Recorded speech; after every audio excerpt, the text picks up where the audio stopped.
Being realistic is the reason why you are unable to achieve your goals as a high performer. You see, being realistic does something to your brain chemistry that literally alters it, and it alters how you see life. And unfortunately, if you don't fix that, then you're unable to reach the thing that you want.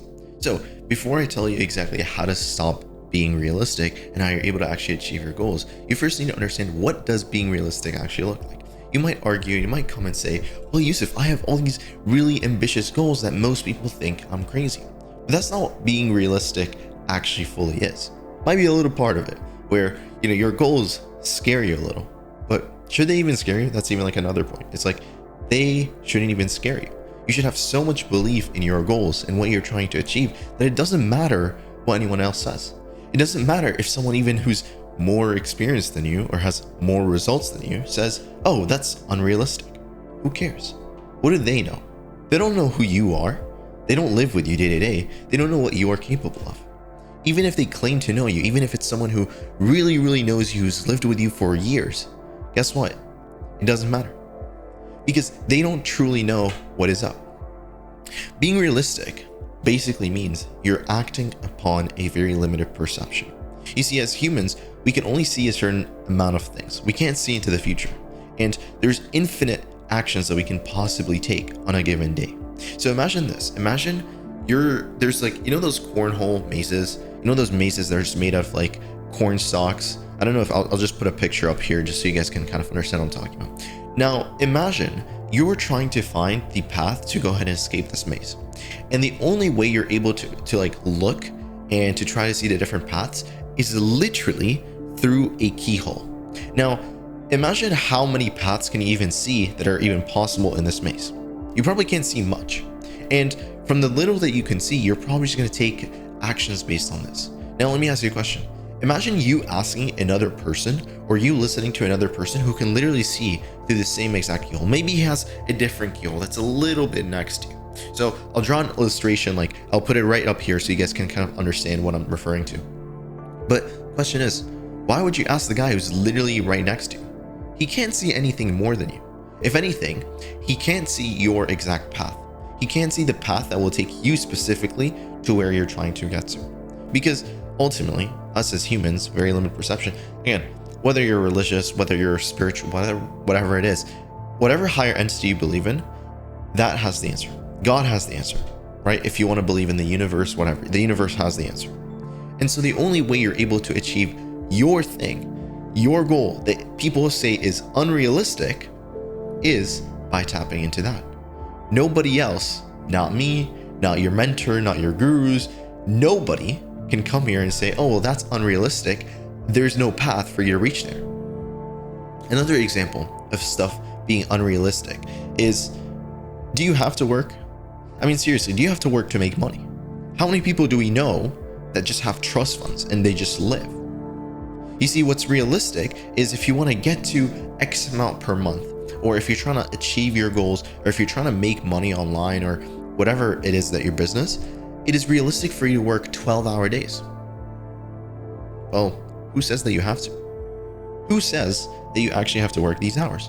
What if you were able to finish all of your work in just 1 hour? You might be like, well, Lisa, that's impossible. Well, no, it's not impossible. And I can sit here and tell you and give you all of the systems and SOPs and things like that I'll develop for my clients. I can sit here and give you them. But unfortunately, what you do not understand is that if you try to copy the actions of someone who, actually, hold on, let me take a step back. Before I tell you about this, you need to first understand what causes people to take actions in the first place. Let's just say you're over here and you're like, okay, Yusuf, I'm going to believe you in the sense that I don't have to work 12-hour days. I'm going to try to copy and emulate what you do for your clients or what you do for yourself personally. I'm going to try to install these systems. I'm going to try to take these same actions as you. The thing is, because those actions do not stem from you directly, they're not naturally, coming up, and you don't feel like doing these actions. You looked at someone and you're like, maybe they're right, and try to copy them. They're never going to work. That's why you can have 2 sales reps working on the same exact offer. They'll say the same exact script. One of them closes so much more money, and then the other one just kind of stays broke.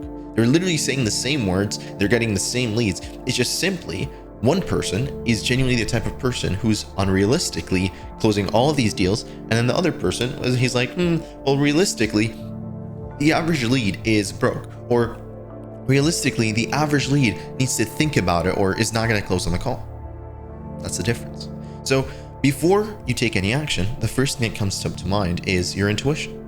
You have an intuition to go ahead and take this action. I've explained this in my previous video right here. I'm going to put up a link to it somewhere, but you then have this intuition to take this action. Now, how come there are certain days that your intuition takes you to the right place and you take the action and actually leads you towards your goal? And then other days, your intuition leads you further away from your goal. Well, it's simple because there is something that affects your intuition. You can call it whatever self is in control, so your higher self or your lower self. You can call it your frequency. I personally call it your vibe. Vibe stands for vision, identity, body state, and emotion.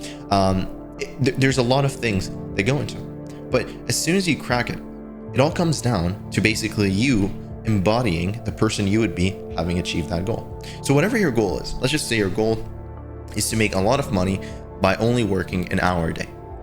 How would you feel upon basically getting that goal?